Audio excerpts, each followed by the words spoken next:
ახლა ჩავრთა მიკროფონი. აუ, რამდენი ფილაპარაკი უფრო.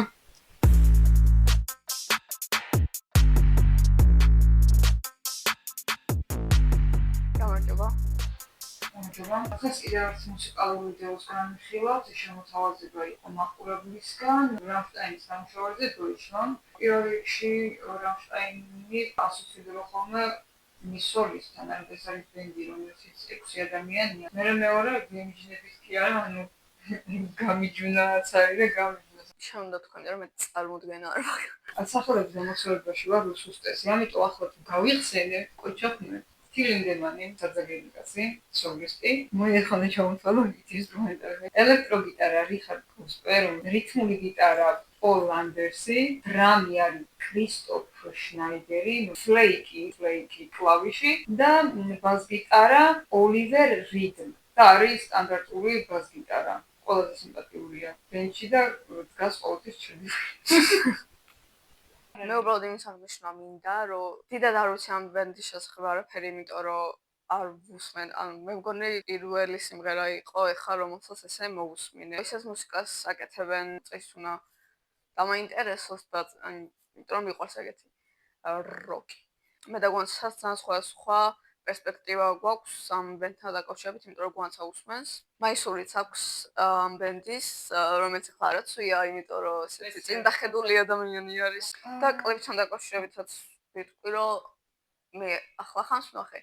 ამიტომ ჩემი რეაქციები და განხილვა და რაღაცა იქნება ოდნავ უფრო ზედაპირული და ანუ ესეც იქნება განსხვავებული და საინტერესოა ეგეც. ყველაფერი დაიწყო სიმღერიდან ონედი. აღმოვაჩინე რომ თუმე სიმღერაზანე დუჰას რასაკვირველია ესენი თუმე რამშტაინის ყოფილა. მე უბრალოდ ძალიან ვაფრთხილდი. მე რაღაც პაუზა მქონდა და მე ესე დავუკვირდი. ეხლა ამ ყველაფერს ვატყობი რომ ძალიან მიყვარს ამ ბენდის კლიპები და მე ვთვლი რომ რაც კი ამ კლიპი მინახავთ ერთ-ერთ საუკეთესოები არიან და დოიჩლანდით თათად თქვენ თუ ფილმი არა. მართლა 7 წუთიანი, 18 წუთიანი არის 9 წუთიანი ფილმია და ძალიან ეფექტური და დასამახსოვრებელი ვიზუალურადაც და შინაარსობრივადაც. არ ყოფნიდა კლიპების ნახვა და მე აღმოაჩინე რომ თვითონ საკუთარ YouTube გვერდზე უდევთ ისეთი რა, როგორ იღებდნენ ინტერვიუები რეჟისორთან, აი 15 წუთიანი არის მაქსიმუმის ყველაფერი. მე იმდენი რამე ვისწავლე ამ ვიდეოების ყურებით და ძალიან საინტერესო იყო და ამის გამო კიდევ უფრო მეტი პატივი ვეცი და სხვანაირად შევხედე და გავაცნობიერე მუსიკალურ ვიდეოებზე მუშაობას რამხელა ძალისხმევა სჭირდება. დავიწყოთ. პირველ რიგში მაშინ რეჟისორს ვასწავლეთ. ჰექტორ ბერლინ. რაღაც უფრო სტუდიის დასახელებული მგონა ვიდრე ადამიანის. შენ დაიწყე. რატომაც ველოდებოდი რომ ტიტრები ექნებოდა ინგლისური იქვე, იმიტომ რომ ესე უცხო ურენოვან სიმღერებს, რომლებიც საერთაშორისო დონეზე არის ცნობილი, როგორც წესი აქ ხოლმე ტიტრები რა იქვე. ტექსტი ნუ დოიჩლანდ. გასაგები არაზე ემღეროდნენ, რომ გასაგები არის იმის გამო, რასაც ხედავდი და არა იმის გამო, რომ გერმანული ოდნავ მაინც ვიცი. მე მგონი ეგეც ძალიან საინტერესო, რომ ტექსტი მე წავიკითხე. აბსოლუტურად გასაგები იყო რა სიტუაცია გვიხატავდნენ და რა სათქმელის გადმოცემა უნდათ. გერმანიის სხვა ისტორიული მომენტები, წარსული, ატყო, მომავალიც, ეს სამივე დრო იყო დაკავშირებული კლიპში. ძალიან საინტერესო იყო ტექნიკურად, კინემატოგრაფიულად როგორ იყო დაკავშირებული ეს სამი დრო ერთმანეთთან და ეს კონტრასტი და რაღაცების ერთმანეთში აღრევა, ის რომ დრო რეალურად ესე ჩვენ ვყოფთ ესე სამნაწილად, მაგრამ თეორია როგორც არსებობს, რომ ყველაფერი ერთდროულად ხდება. ადამიანის ცნობიერებაზე მე სუსტია იმისთვის, რომ გაიაზროს და შეიგრძნოს, რომ ყველაფერი ერთდროულად ხდება და ამიტომ ვანაწევრებთ ასე სამ ნაწილად. სხვა საუკუნეები რო იყო კოსტუმებზეც და ყველაფერზე ძალიან აშკარად ეთყობოდა, მაგრამ განსაკუთრებით რა თქმა უნდა ყურადღება მიიქცია მეორე მსოფლიო ომის პერიოდის მომენტებმა. ყველაზე მეტად ცნობილი გერმანია უახლოეს წარსულში და დღეს, ალბათ მაგით არის მაგ მოვლენებით. და მე ტექსტი რო წავიკითხე, ტექსტშიც ძალიან კარგად აღიქმება ის რაღაც კოლექტიური დანაშაულის შეგრძნება, მაგრამ თან მაინც სიყვარული, იმიტომ რომ სამშობლოა. ანუ ის ქალი იყო გერმანიის განსახიერება, ხო? მაგ ქალში ჩანდა ის სიყვარული, რაზეც ლაპარაკობენ სიმღერაში. ანუ მან დავინახე, რომ ის დანაშაულის და ანუ მაგ კუთხის დანახვა უფრო მარტივი იყო ჩემთვის. და მე ტექსტი რო დავიკითხე, ეგრევე როგორც კი ანუ სიყვარული ახსენეს, ეგ თვითონ ქალის სახე ამოტივტივდა და ძალიან საინტერესო იყო. ერთ-ერთი ფრაზა არის თვითონ ასეთი, რომ შენ და მისი ყვარული ერთდროულად წევლაც არის და ლოცვაც. კი გერმანიაზე მღერიან საქართველოს სამშობლოზე, მაგრამ ეს მე მგონი რომ ყველა ნაციას აქვს ასე და ჩვენც. მე პირადად დღეს ზუსტად მაგ მდგომარეობაში ვარ, რომ ერთდროულად გიждები ჩემ ქვეყანაზე. ამ დროს რაღაცებს რო უყურებ, შეუძლებელია რომ როგორც მინიმუმ ბრაზი არ გაგიჩნდეს. ტექსტი არის უმაგრესი, ზოგადად ასეთი რაღაცები და მით უმეტეს ქართველებმა საქართველოზე სიმღერები და რაღაცები ზოგი ასაკვირველი რა ძალიან მაღალი დონის გვაქვს, მაგრამ პათეტიკით გაჟღენთილი ქართველებმა ძალიან ბევრი ვიცით ასეთ სიმღერას საქართველოზე და თბილისზე და ეხლა უნდა მეთქვა, იმიტომ რომ იქ ჩამესმათა პირდაპირ მაგ სიმღერას. ტექსტი ძალიან მაგარი, ძალიან ლამაზი და ძალიან ლაკონური. აი პლანაი პასტიკას არის მოკლებული ყურადღება რაც არის მის აქცია ჩემი ზადამეთ, მაგრამ მაშინ რომ ერთ-ერთი თავად ფრაზა არის Deutschland über alle. ფრაზა აქ შეცვლილი. სინამდვილეში ფრაზა არის Deutschland über alle. მე მგონი სულ იკითხა. გერმანია პირველს ყველაფერზე ზემოთ. ზუსტად გამოხატავს ერთი ულუაშა კაცის იდეოლოგიას. უშუალოდ და ძალიან აშკარად გამოხატავდა და იხმიანებოდა იმას, რას წერენ და ეგ იყო ჩემთვის ამ სიყვარულის გამოხატველი, რასაც თავიანთი სამშობლოს მიმართ ყველაფრისთან მიუხედავად გრძნობენ. მე რაღაც მომენტში კამერას რო ტრიალებს და ყველა მის გარშემო რო არის, თქოს ამ ყველა დროის გამაერთიანებელი, იმიტომ რომ ხო ანუ მიწას და სამშობლოს გამოხატავს. მაშინ გავიტყვი რომ სიმბოლოები ძალიან ბევრია რა თქმა უნდა, ის პერიოდებით თავიდან როგორც იწყება პირველი კადრი რაც არის გერმანია მაგნა, ეს არის ქრისტეშობიდან 16 წელი, ოღონდ ეს ეწერება. ხო და ის გარემო სადაც ეს მოქმედება ვითარდება, ყველა არ არის არჩეული, იმიტომ რომ ტევტობურგის ტყის ბრძოლა, რომელიც რომის და გერმანული ტომების ხალხების აჯანყება იყო და იქ მოხდა ეს ბრძოლა და საბოლოოდ გერმანელებმა მოახერხეს ის, რომ მიიღოთ ის, რაც უნდოდა. ასევე დავახსენოთ ჰინდენბურგის კატასტროფა. მარტივია თვითონ, იმიტომ რომ როდესაც მოდიან, დილიჟანსი არის აფეთქებული და ზედა წერია ჰინდენბურგი რა. 1927 წელს აფეთქეს დილიჟანსი, რომელიც გათვლილი იყო იმისთვის, რომ ჰელიუმის გაზით უნდა შევსებულიყო და ისე უნდა ეფინა, მაგრამ შეერთებულმა შტატებმა შეზღუდვები დაადო, რომ გერმანიაში ექსპორტირება არ მოხდარიყო. ჰელიუმის მაგივრად წყალბადი გამოიყენეს და შეერთებულ შტატებში, როდესაც ჩაფრიგდა ეს დილიჟანსი, აფეთქდა. აქ საინტერესო ის არის, რომ კატასტროფას დააბრა, ბუნებრივ კატასტროფას, მაგრამ ამბობენ, რომ ამერიკელებმა ააფეთქეს.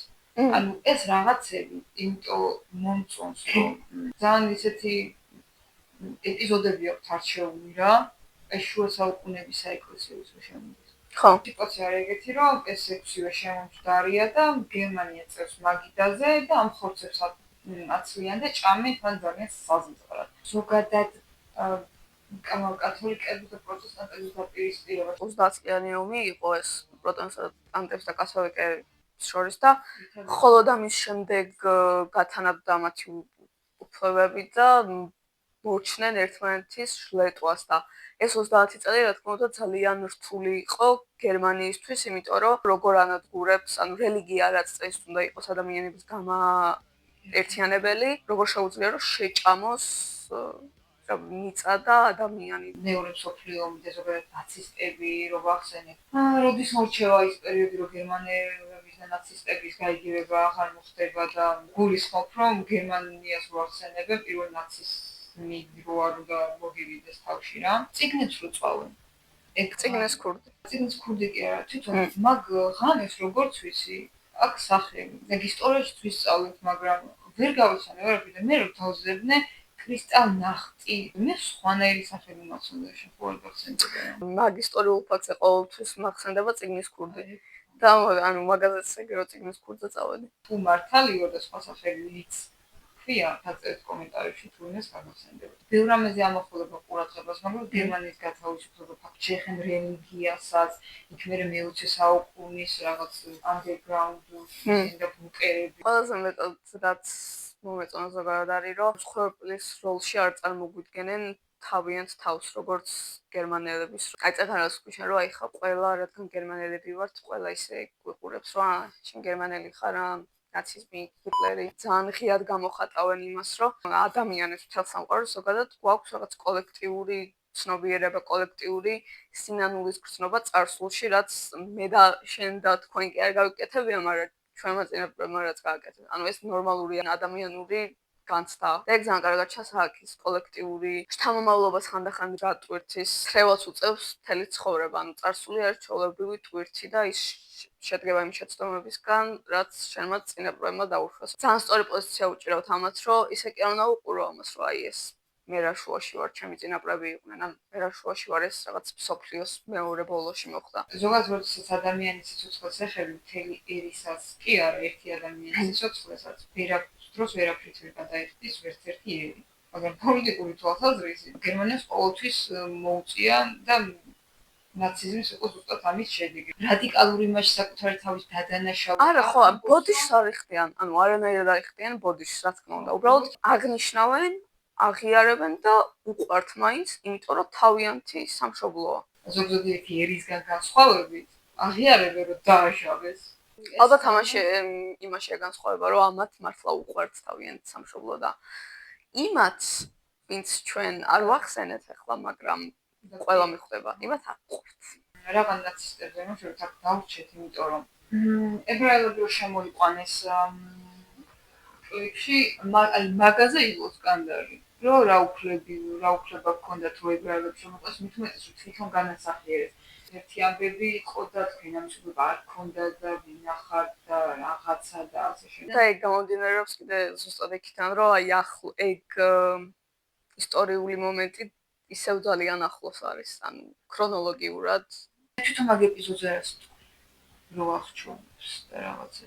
ეს მინდა აღვნიშნო, რომ ძალიან მაგრაში ასრულეს, განსაკუთრებით რიხარდ სპურტზე, ანუ მეთქიო მაგას, საჩა ნაცისტი. ფერებს აღვნიშნო, იმიტომ რომ ფერებმა მიიქცია ძალიან ჩემი ყურადღება რაღაც ძალიან სიცივე იგრძნობოდა, ძალიან ცივი ფერები იყო და მონოტონური. რა მომეწონა ძალიან. ერთ-ერთი ეპიზოდი არის დახულ სივრცეში უკანა სიმბოლოთი რო კი აღმოსავლეთ გერმანიის რა ქვია გერბი. ხო, გერბი. მანდრაც ხდება და ეს რაღაც კორუფციული და ზოგადად ფული ამ კლიპში ეს ძალიან მაგარია ეს გერმანია და კორუფცია, აი მაგასაც რო არ მალავენ, იგივე ციხის კადრებშია ფული, პატიმრებს რო ცემენ და ეს ფული რო ზემოდან მაგ ეპიზოდში აღწევს ეპიზოდს. ერთ მომენტია კედლები ცხადს ძალზარს და პოლონეთში არის რომელიც ზემოთ იხედება. გადადის როგორ მოდის ტანკი, ოღონ რაღაც სიგნალიდან რა. ძალიან მაგრა იყო სიმბოლურად გაკეთებული. რომ ეს ტანკი შემოდის, ახალი დროება და ანგრევს, მე ისე ბრუნდება იმ კაბინეტში და იქ კედლები ცვივა და რაღაცა და როგორი ინგრევა და კედელი დაინგრა და გერმანია რომ მე გაირთიანდა. და შევარდნაც ეგ. და მომავალზე ვახსენებ, რომ ის ახალი პროტესტის კადრები, ეგ ძალიან მომეწონა. ეგ არ ვიცი, თქვენ თუ იცით, ტერორისტებით რო არის ძალიან მაგარი ფორმები მოაცვიათ. გერმანია სიმბოლო ქალიმანტაც ვაქარიო ვინა. მე ეგრე აღვიქრი, რომ ალბათ ის რაღაც ტერორისტული მოძრაობა თუ რაღაცა და აქეთ ესენი როგორ ეწვიან. და წვით აკავთ ერთ-ერთი მომენტი ეგეთია, რომ მე მაგათ დაჭერები ყავ და მიათრევენ ამ გერმანიას. მაგიტო აღვიქრი ეგეთი. თუ არასწორად აღვიქრი და ეს რაღაც ტერორისტული ხელოვნება და არასწორად, მაგრამ როგორც აღიქვამს. ძალიან ბევრი რაღაც არის და ეხლა ბევრი რაღაც არც ვამ რაღაცები გამოტოვე, იმიტომ რომ ძალიან სავსე კლიპი, ძალიან მაგარი კლიპია რა. ოღონდ აქ ის არის რომ მხოლოდ ამ სიმბოლურ იდეური თვალსაზრისით კი არ არის ვიზუალურადაც ძალიან მაგრა გაკეთებული. ყველაფერს აქვს უმაღლეს დონეზე ნამუშევარი, განათებები ხო არის ძალიან მაგარი, ფერებს ძალიან მაგრა, თვითონ განათების ფერებს ამუშავებენ ძალიან მაგრა. ეს ლაზერები მუშაობს ხოლმე რომ რა არის და გეგონება ახალი ის ძალიან კარგად აქვს გაკეთებული. ფორმატიც ძალიან ხდება. დროის შერევაზე გარდა იმისა, რომ გერმანიის ქალი, ყველგან ეს ხალია. ასევე არის სხვა პერსონაჟები, მაგალითად, და თვითონ ეგ ეპიზოდი არის ძალიან მაგარი რა, როგორ ადანაშაულებს იმათაც. აი ერთ დონეზე რო აყენებს დამნაშავეებს რა, აი როგორც ნებსის ქურდი და ახალების ქურდი რო ორივე ქურდია. ნაცისტი ჯარისკაცი ეხუტება იმ შუა საუკუნეების ბერს. მომავალზეც რო გადავიდეთ, მაშინ ფლეიკი არის კარდინალის სამოსი, რომელიც გერმანიას ამშობიარებს. დრო იმშობიარებს და რაღაც ლეკვები, ძაღლები რო დაიბადებიან. თითქოს ახალი გერმანია იბადება. ქართული ფოლკლორიდან ანუ საქართველოს უფრო შეესაბამება თითქოს რაღაცა გლის ლეკვი და რაღაც ეგეთი. კიდევან დაიძებიან რაღაც ხო, რაღაცა ის უბრალოდ ეგეთია. ტექნიკურად მე მგონი თავიდანვე ვახსენე, რომ ძალიან ეფექტურია და ის აი ესეთი ეფექტური რა, რომ გაჭყიდებს თვალს, ჩვენ სუდად არა, ანუ კარგად გაჭყიდებს რა. გარდა იმ ისტორიული რაღაც არქუსების რაღაც შემომშეთ. ასე შემდეგ მე რამშტაინის მსმენელებს ასევე რაღაცები მოხვდებოდა თვალში. ერთ-ერთი ძალიან სცენარიც იყო ექვსივენი რომ უხლებზე დგანა და ფრთებით რო არის.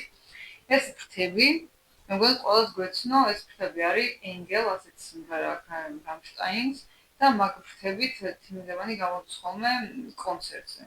ეგ მინახავს სხვადასხვა. ეგ კუბო არის თუ არა ზანეს კლუბისაც გაქვს ნანახი. მე მგონი ფიქრე რომ კუბოში წევს, იგივე კუბოში წევს გერმანიას კოსმოსში და ტიტრებზე რომ ზანეს მუსიკა არის, კლავიშებსაც უკრავს. რავი, შეჯამების ხრივ ვიტყვი, რომ კლიპი ძალიან მომეწონა.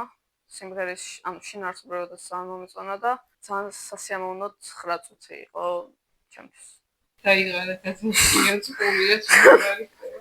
არა მხოლოდ რამშტაინის მერი შემოგთავაზეთ. ხო, მართლა შემოგთავაზეთ ნებისმიერი თანამედროვე ძველი შუა საუკუნეების რომელიც გარდა იმ შენიშვნისა, რომ განსა მიკროფონი ჩართე ხოლმეო, რის გამოსწორებას ისურვებდით, ან რა შენიშვნები გაქვთ? ბედნიერ ნოტზე დავასრულოთ.